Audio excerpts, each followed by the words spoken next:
Hello and welcome to my YouTube channel. I hope that you have found it well.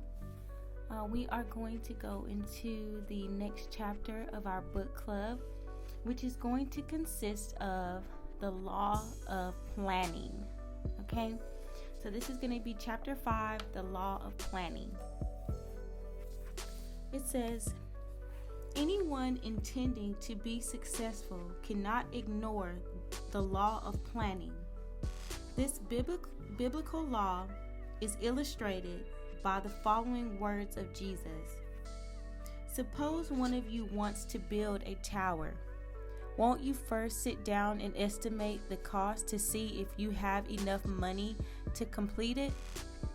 For if you lay the foundation and are not able to finish it, everyone who sees it will ridicule you, saying, "This person began to build and wasn't able to finish." Or suppose a king is about to go to war against another king. Won't he first sit down and consider whether he is able with 10,000 men to oppose one coming against him with 20,000? If he is not able, he will send a delegation while the other is still a long way off and will ask for terms of peace. And this is going to be referenced in Luke 12:28 through 32.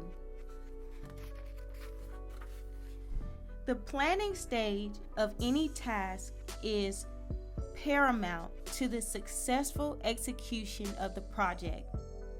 It is not our intent in this book to give you full instructions about planning, but we want you to be aware that planning is an essential step. In order to achieve lasting success, you need to incorporate this concept and seek out books and courses that teach you how to organize and plan your life and your career. There are 3 levels of planning: overall strategic long-term planning, planning for shorter periods every other week, a month, trimester, a year, weekly and daily planning. Many people who believe that making plans is boring or difficult, so they never learn how to plan. The problem is that planning avoids suffering and waste. People with surplus resources don't have to worry as much about planning, but that is not reality for the majority of people. Imagine you are trying to buy a house. If you do your research first, you will choose the best option, taking into account the condition of the property, the price, and the payment terms. If you don't do the research, you will likely fail to get the best deal because you didn't plan ahead. Professionals who plan well will stand out in the market. Many cultures do not leave space for planning, especially long-term planning. In Brazil, for example, we live in a culture of instant rewards and where things end up being done at the last minute. This was made clear in the lack of planning for the infrastructure required for major events such as the World Cup and the Olympics. If you plan ahead, then you are already better than average. The first step in planning is deciding what you want. Whether your plan is for achieving the final or an intermediate objective, whether your plan includes stages or not, establish beforehand a plan for what you intend to do. SWOT analysis. Now, before I go into this portion, I do want to let you guys know that, during the business courses that I had to take to get my bachelor's, this was something that we had to do, which was a SWOT analysis. So I'm really proud to know that this is part of the 25 biblical laws to success. SWOT analysis. May He give you the desire of your heart and make all your plans succeed.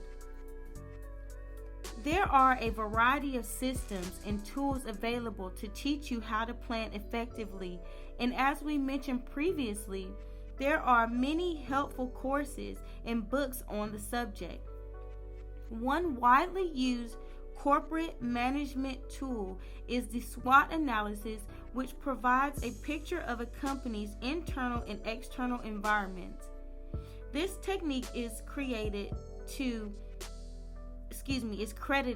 Albert Humphrey, who did research at Stanford University in the 1960s and 70s based on data about the Fortune 500 largest corporations ranked by Fortune magazine.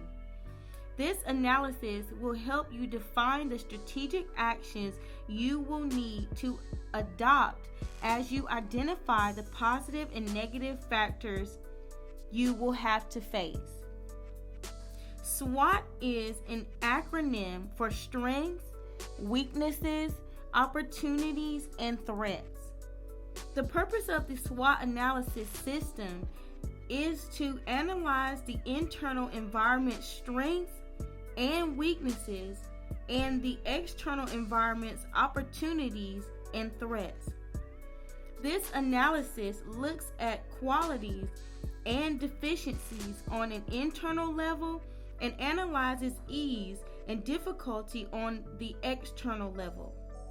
It can easily be applied to both professional and personal levels. To know if this tool can help you, ask yourself the following questions. Strengths. What are you, your company, product, team good at? What special resources do you possess or have on hand? What difficulties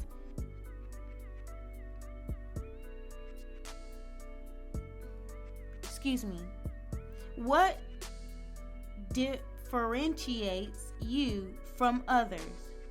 How and where can you enhance these advantages? What do other people think you are good at? In what type of activity do you excel? Weaknesses. What are your flaws? What do you need to improve? Where are you less capable or qualified than the average person or the people with whom you coexist? What can you change in order to improve? Which of your qualities offset your weaknesses? Can you hire someone or employ some tool to offset your weaknesses? What things, flaws, weaknesses, habits, problems do others complain about in you? Opportunities. What external opportunities have you identified? What can you do for yourself, for the company, and for customers that could be easily used as an opportunity? What external circumstances may help you? What allies and resources are available to you, but which you are currently not using? For example, scholarships, books, courses, experienced friends. Which allies and resources are not available to you, but might be if you made an effort? Threats. What external difficulties are thwarting your plans? Which events or circumstances may adversely affect you? Which external problems can you resolve or minimize? What strategies can you adopt to overcome these difficulties? After answering these questions, it will be easier to create a strategic action plan for you or your project, service, or company. Jesus gave a good illustration of the importance of planning, so as not to miss opportunities in his parable of the 10 young maidens waiting for the groom's arrival. 5 of them were foolish and 5 were wise. The foolish ones took their lamps but did not take any oil with them. The wise ones, however, took oil in jars along with their lamps. The bridegroom was a long time in coming, and they all became drowsy and fell asleep. At midnight the cry rang out, "Here's the bridegroom, come out to meet him." Then all the virgins woke up and trimmed their lamps.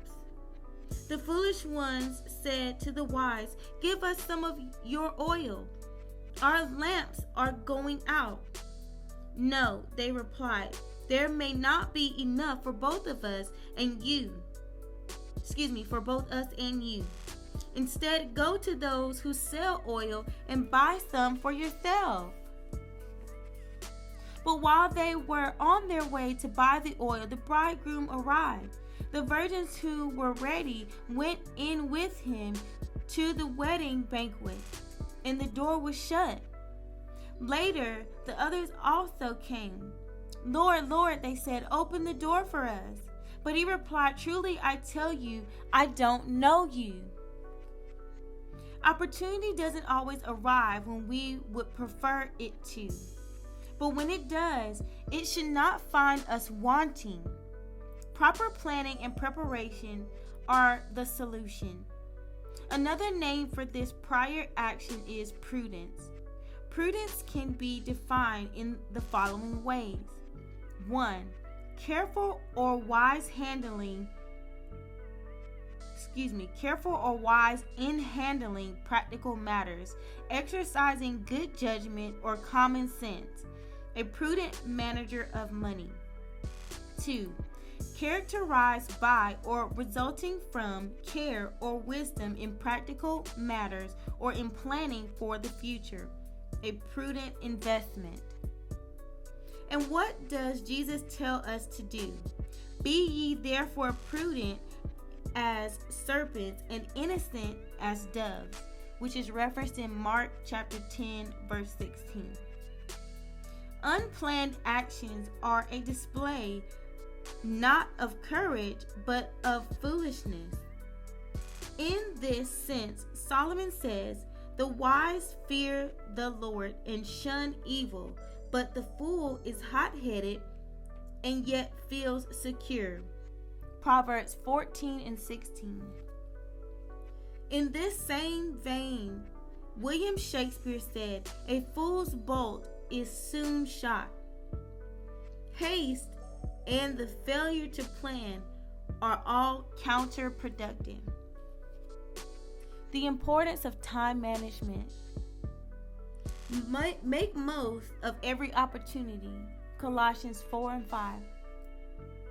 Planning is not something that you can do once and never do again. It is an everyday labor. Just as we need to plan for the future, 1, 5, 10 years ahead, we need to plan our days, our weeks, and our months. As Scripture points out, be very careful then how you live, not as unwise, but as wise, making the most of every opportunity. Ephesians chapter 5, 15 through 17. Excelling in time management is vital to success. The better you are at managing your time, the better your days will be. We all have 24 hours a day. We all have the same amount of time to work on our dreams and our career. Some people may have a better financial or intellectual situation, which brings them some advantages, but if this is not your case, do not be jealous. We each have personal challenges we must face. Learn how to manage your time and to be present and focused in each and every one of your activities. It is also important for you to set time aside to rest and re-energize after a long day. We will discuss this greater in detail when talking about the law of recharging. Solomon talks about this in the book of Ecclesiastes. There is a time for everything, and a season for every activity under the heavens. A time to be born and a time to die. A time to plant and a time to uproot. A time to kill and a time to heal. A time to tear down and a time to build. A time to weep and a time to laugh. A time to mourn and a time to dance. A time to scatter stones and a time to gather them. A time to embrace and a time to refrain from embracing. A time to search and a time to give up. A time to keep and a time to throw away. A time to tear and a time to mend. A time to be silent and a time to speak. A time to love and a time to hate. A time for war and a time for peace. What do workers gain from their toil? I have seen the burden God has laid on the human race. He has made everything beautiful in its time. He has also set eternity in the human heart. Yet no one can fathom what God has done from the beginning to end. I know that there is nothing better for people than to be happy and to do good while they live, that each of them may eat and drink and find satisfaction in all their toil. This is the gift of God. We suggest that you learn more about time management. There are multiple books available through which you can learn techniques and tips to manage your calendar. Keeping a timetable is one of many options available. Despite being a great tool, many look on it with suspicion, believing they will become slaves to the timetable. That's nonsense. A timetable, calendar, or planner is designed to help you plan all your activities, leaving space for family, study, work, and health, and giving your freedom, flexibility, and efficiency. With proper planning, you will enjoy a better life and be better equipped for the future. It's important to continue practicing time management even after building a career or company. Success may bring all sorts of opportunities your way, good and bad. Invitations, proposals, personal attacks, and so on. And you must be prepared for them. One piece of advice is to learn how to say no. Learn how to say no to resentment as well as to an invitation that doesn't fit your timetable. If you don't learn how to say no, you are setting yourself up for failure because you may not have time to plan and learn them and maintain your professional success. Ultimately, you could lose track of family, friends, and all things you cherish the most. He who fails to plan is planning to fail. Winston Churchill. Alright, you guys, I want to thank you so much for joining me today. This is our book club, and this chapter is on the law of planning. Please leave a comment, hit the thumbs up button, subscribe, start a conversation, definitely leave a comment. I love you guys so much. Bye-bye.